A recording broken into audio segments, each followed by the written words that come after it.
Bombers de la Generalitat incorpora 130 vehicles lleugers nous destinats a la majoria de parcs del país, amb l'objectiu de renovar les anomenades unitats de personal i càrrega de parc. Els nous vehicles són 4x4 tipus pick-up, que s'afegeixen als 32 vehicles 4x4 que es van incorporar fa uns mesos. D'aquests vehicles nous destaca la separació entre l'habitacle i la zona de càrrega, garantint un transport amb seguretat. A més, incorporen una separació entre zona neta i zona bruta, que evita el contacte dels bombers i bomberes amb elements contaminants.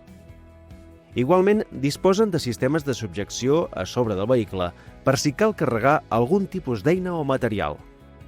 Amb la incorporació d'aquests 130 vehicles, juntament amb la renovació de la resta de parc mòbil de vehicles lleugers, Bombers de la Generalitat compleix un dels objectius fixats en els plans estratègics per tal de modernitzar i preparar el cos davant dels reptes de futur.